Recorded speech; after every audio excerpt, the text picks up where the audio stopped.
Hello, welcome to Guitar Whisperer Headquarters. This is an interesting case.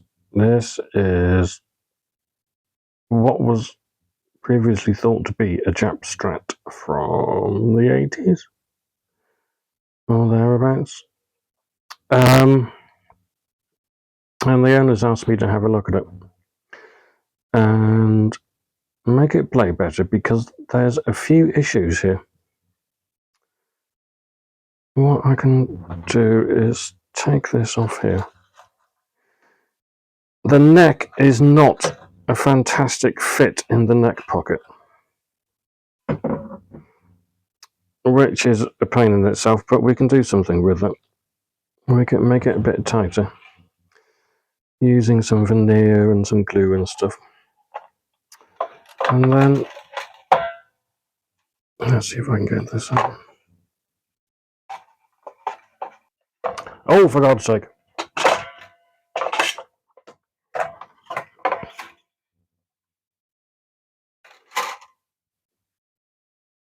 Got there in the end. So this is under the bonnet, as it were. And none of these electronics look like anything that would come from a Japanese Strat of that vintage. We've got some mini puts, rather clunky plastic 5-way selector, and these pickups, which are not standard Stratocaster pickup construction. Normally a Strat pickup has magnetized pole pieces and nothing else underneath.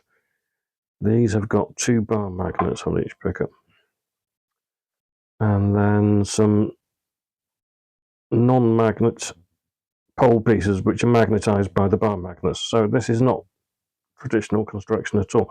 So both myself and the owner have been wondering what it actually is, this thing. It looks probably like a bit of a cut and shut. Who knows where the electronics are from Squire of the same era maybe, or later. Could be anything. It all looks kind of original and untouched. The neck is really nice though, and definitely worth saving. It's got a serial number on the headstock that dates it to 1985, but it doesn't have a stamp down by the neck body joint that says made in Japan, which you would expect from stuff that age. None of the markings in here make any sense. I've put my own stamp in there, so that doesn't mean anything. It's got a swimming pool route. These big pickup routes are called. So you could fit any kind of combination of pickups that you wanted. The bridge is a bit cheesy. It's got those die-cast, fairly cheap saddles, and a thin pot metal sustain block on the back. So what we're going to do, we're going to make a nice guitar out of all this. We're going to save the bits that are good and replace the bits that are questionable. And probably also going to do some shielding inside this cavity here and that bit there. And we'll see what we can do. I've ordered some reasonably priced replacement pickups just to get us going. These are from Warman. These are also magnet on the back, ceramic Strat type pickups, but I'm hoping that these are better quality. I'm pretty sure they will be. We've also got new pots, full-size alphas, an orange drop. There's a 5-way selector. Oh, there it is. A 5-way selector as well, and there's a new bridge on the way, which is a Wilkinson one, which has got a whacking great steel block on the back. They normally do a good job of beefing up the sound on Strats. So yeah, a lot of this stuff's going. A nice bit to stay. Give this thing a whole new lease of life.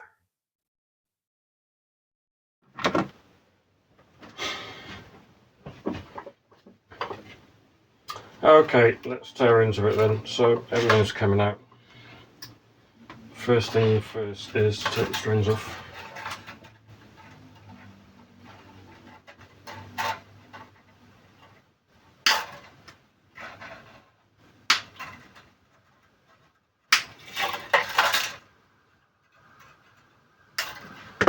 We'll put this safe somewhere. This is the supposedly 80s Japanese note. It's got some squiggles on the back there. That one there, I don't know why, it says June 14. No idea what that is in reference to. I can't see any marks on there that would suggest that it is Japanese Fender note, but it is nice. It's nicely made and it's nicely played in, so it's well worth keeping.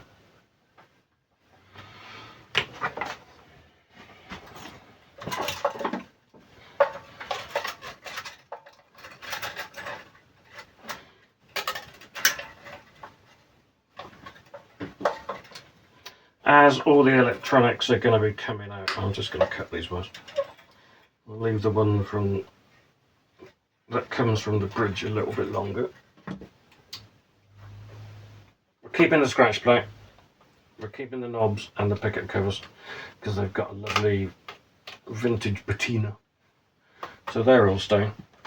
And look at the size of that routing there for the pickups and the electronics. It's huge. I think first thing to do probably is going to be to clean that out. It's got a nice layer of dirt in it.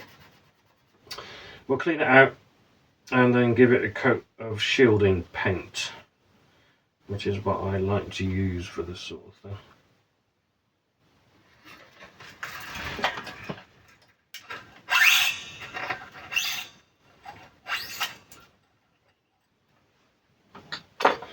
I suppose we might as well take the bridge off at the same time.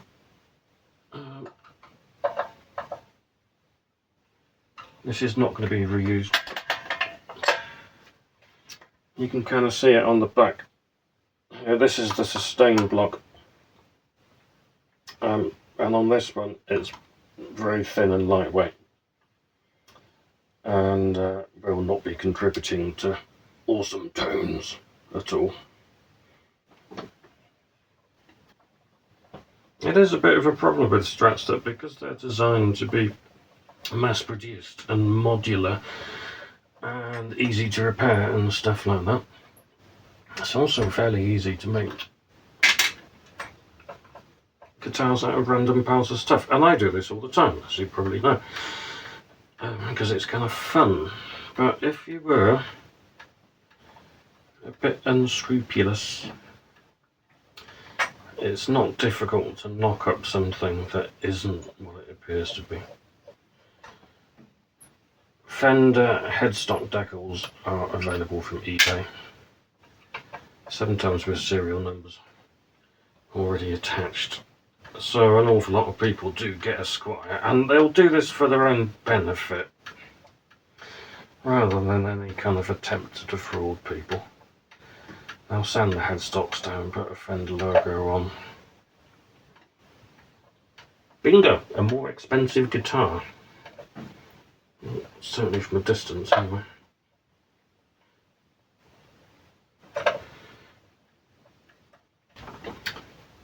Okay, the bridge is off. That's the very skinny block on the back. The replacement one has one about twice the mass, and it's made of steel. I've got a whole collection of these. I don't know why I never threw them away. In my mind, they'll come in handy later. And they haven't yet, but I'll still keep saving them, just in case. Right, let's get some of the dust and stuff out of this cavity so that the paint's got a better chance of sticking.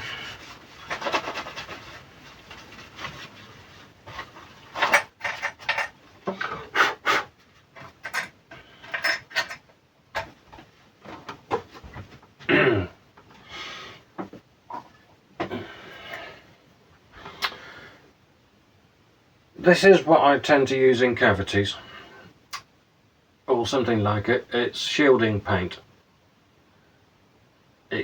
I think it looks neater a lot of the time than the copper tape. The copper tape in theory should look wonderful, but it's a right bugger to get in flat and tidy. So what I normally do is I use shielding paint in here, and then I'll do copper tape on the back of the scratch plate, and I'll make sure there's continuity between the scratch plate and the cavity, and I'll also take a ground from that as well, which will go to earth. People often stick copper tape everywhere and paint shielding tape all over the place, but they fail to ground it, which doesn't make for a very good shield. So yeah, make sure everything's grounded, and if you've got more than one cavity, like you would on, say this was routed for 3 separate pickups, you'd have 3 cavities there and a cavity there, and you'd have to link all those together and then send that to earth if you're going to ground it. So there's a bit more to it than people think, but the results are much better if it's done properly. There we go. Shielding paint is in. Can I let that dry very thoroughly, which will probably take a while because I've given it a good thick coat. We want to make sure that there's continuity between all of that black paint in there. So yeah, let it dry properly, and then let's go and have a look at the back of the scratch plate as well now. Strip all the parts off and get busy with the copper tape.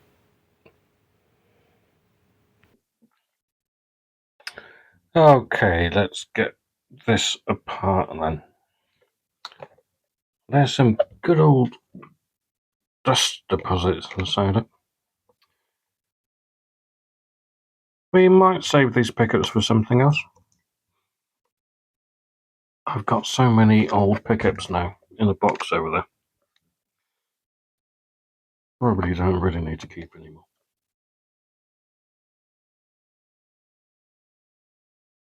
Don't know if we'll be able to find out any more about them. Sometimes there's manufacturer's marks or giveaways with the construction and things like that once you get the covers off, but not that optimistic about these.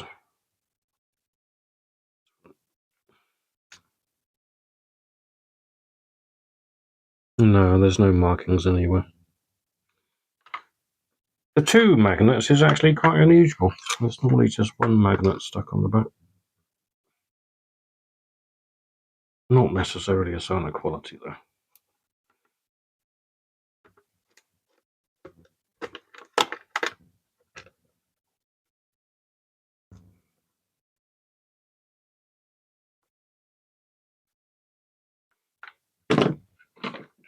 These delightfully yellowed knobs, and I mean that most sincerely,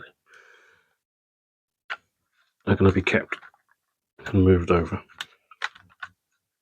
So they do look kind of cool.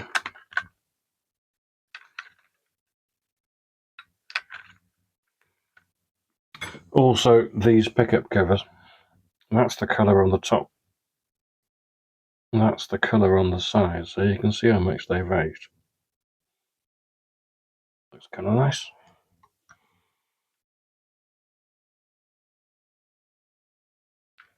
Okay. We'll keep the switch tip as well. All the plastic bits will be transferred over. We'll give them a clean though, get some of the gunge off. With the rest of it, because it's a complete harness, I think I might just keep it all in one piece and chuck it in a bag, and then stick it in the box of things that I'm keeping because they might come in handy later. Of course they never will.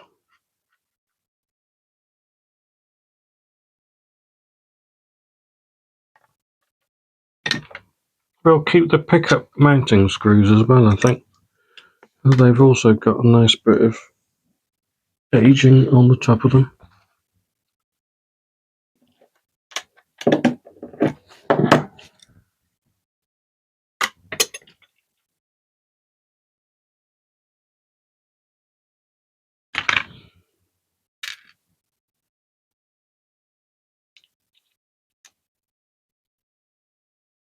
Okay, so that's loose. There's no screws stuck to it. This will get a bit of a clean up and some copper tape around here as well to try and form a Faraday cage to make it less noisy. Talking of dirt, that's the inside of the tremolo cavity plate. Brown.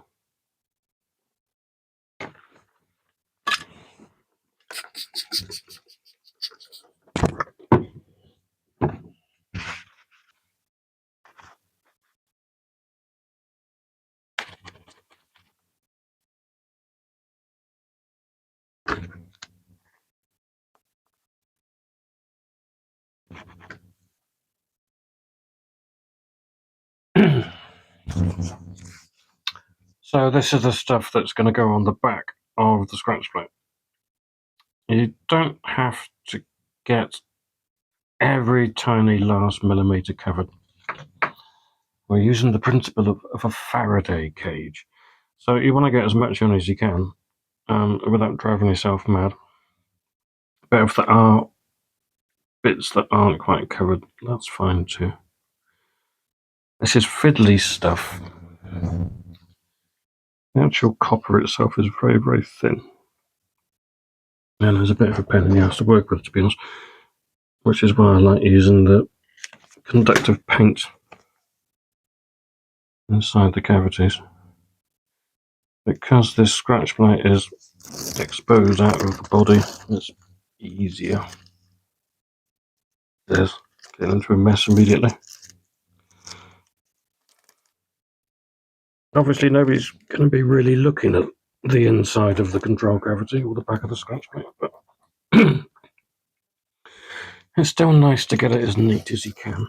I've gone over some of the holes there, but I'll just cut those out later on. There are some people who would argue that adding shielding to a Strat, or any of the guitar I suppose really, would change the tone of it slightly. Because the shield is attached to the circuit in the guitar.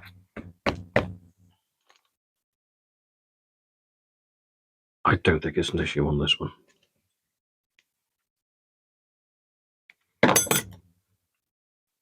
But if you were doing some kind of vintage resto, maybe that would be something that you would think about.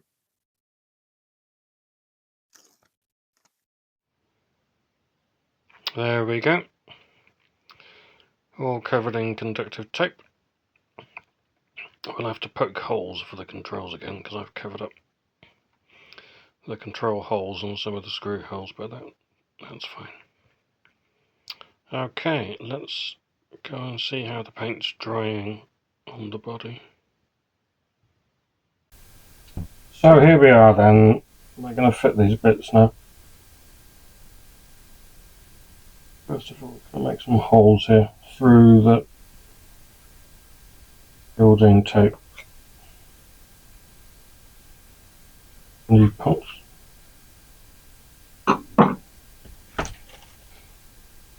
Alpha 500's going in.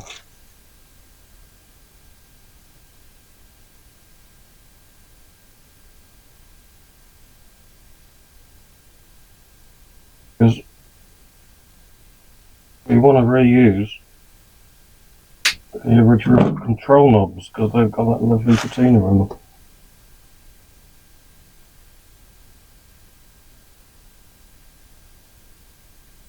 Let's check the height of these first before we go any further. I think we're going to have to space the back out slightly.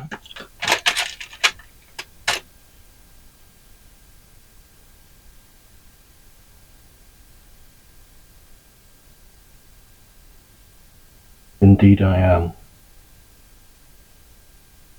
Right, let's go and get the box of nuts.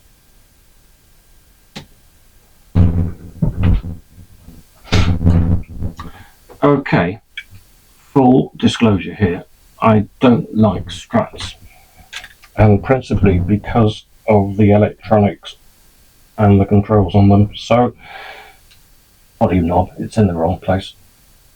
Gets whacked all the time, gets in the way. Pickup selector, also in the wrong place. Because of the angle it's on, I whack it all the time and then switch the guitar to the sound that I like the least. There's 2 tone pots and there's 3 pickups. A lot of people have no idea what's going on there because it's not very clear. And then when you do work it out, you realise that this pickup, the bridge pickup, which is the one that needs a tone control most, doesn't have one. Head. There's other things as well. The fact that the 5-way selector didn't come in until 1973. And various other things. I just don't like them. But I'm going to do the best I can on this one. And I'm going to wire it in a traditional style. And then give it to the customer, see how he's getting on, and if he wants me to make any changes. Common one is to add a jumper so that you get tone control for the bridge pickup. You can also do a kind of 50s wiring type thing as well, which preserves high frequencies as you roll the volume down. But we'll see what the customer wants first, and then we'll take it from there. There we go. All wired up. Nice and neat. Replaced the pickup covers there with the original ones. We're going to use the original knobs too, and the original switch too. Alright, let's think about getting this attached to the guitar then. Okay. So we had a slightly unusual delay on this job because, now bear with me, one of the pickup covers from the old pickups that I wanted to reuse on the new pickups because they're nice and aged didn't fit the pole piece spacing on the new pickups. So I took one of the new pickup covers and I thought I'll try and stain it and age it. So I soaked it for 3 days in a solution of very strong tea, dark soy sauce, and a bit of old rolling tobacco that I found on the shelf. And it made no difference whatsoever. So I then went to look in the box of crappy old pickups, which of course I've got. It's a bit like collecting phone chargers and HDMI cables and stuff. And I found one. I found one that fits. And it's got some aging to it as well.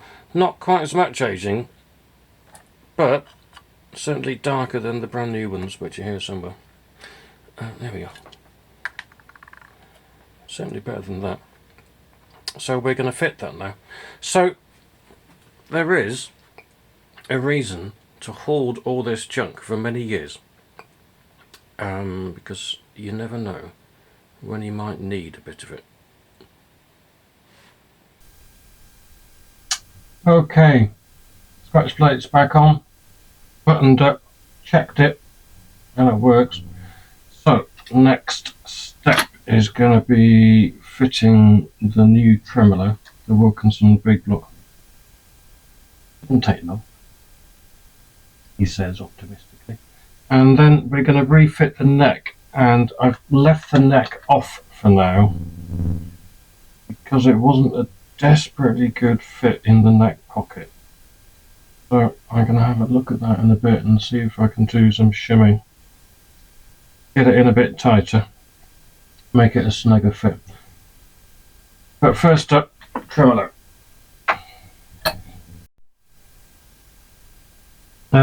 Okay, this neck then, it's not a brilliant fit.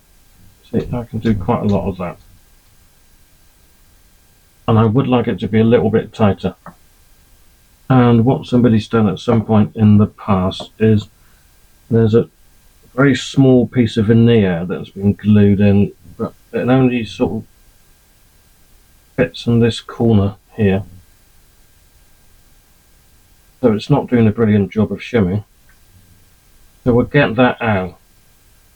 And then I'll find some other thin veneer, glue it in properly down the sides, and then shape it afterwards so there's no rough edges. And then we'll refit that. I would like to get to the point when you're sort of having to push it into the neck pocket. So then you know it's nice and tight without the screws, but that's a bit.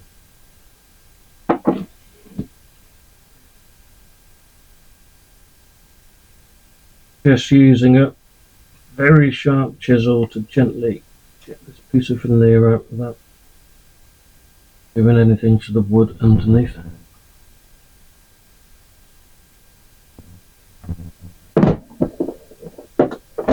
Here we go in the box of veneer. What do we got? I suppose something pale would make sense, so we don't see it there. And some small pieces.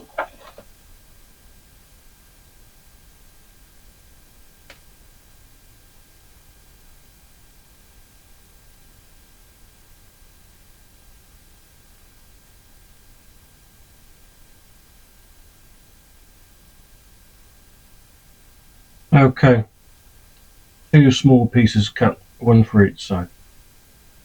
Approximately cut. I'm going to shape them a bit better once the glue is dried. I'll shape them a little bit nicer. I'll glue these in with super glue against the glove. Not that I'm accidentally prone or anything. And it's incredibly unlikely that I would glue my fingers to the guitar. But you know, just in case.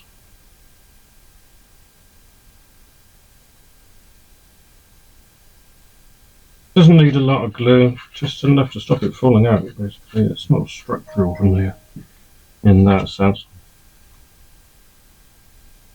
So it's just a tiny little bit of thin super glue. I'm going to press that in place and then walk away and leave it for 20 minutes. I'll come back and check the fit. See how that is working out. And if it does fit alright, we'll go ahead and trim off any excess. Okay, well, let's do some test runs then. There is a bit of a gap down here still. I'm going to string it up. See how the string alignment is. And I think about whether I need to put another shorter but tapered shim down here in order to fill that gap. A bit noticeable. Okay, that's aligned a lot better now. I'll check it again right at the end, I think, but that is pretty much where it should be. So now we can start on the setup. Usual sort of things: press rod, pay particular attention to the bridge saddles, because these are going to be miles out now because it's a brand new bridge. Intonation, that sort of thing. And that should be fine. Press rod should be fine, really. And then after that, it's good to go.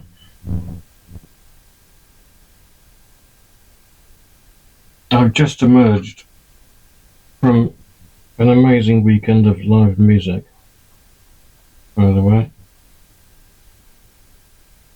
First off, my good friend Evangelos came round and gave us a private classical guitar recital in my back room, which was rather special. He's a very talented man and makes beautiful noises on the classical. And then in complete contrast, on Saturday night, it was the mighty Las Atilia's 10-year anniversary show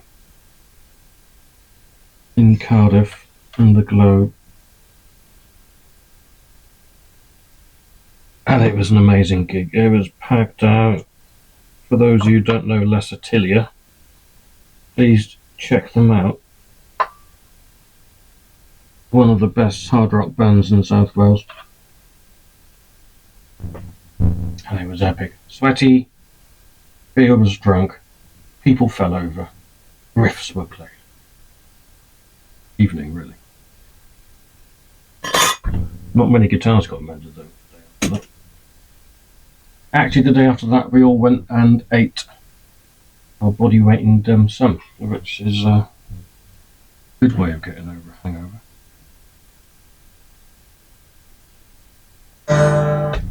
I'm just setting this up really rapidly.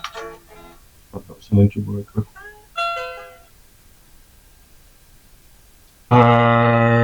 The person who plays this would like the tremolo to float slightly as well, so we'll get onto that in a bit too.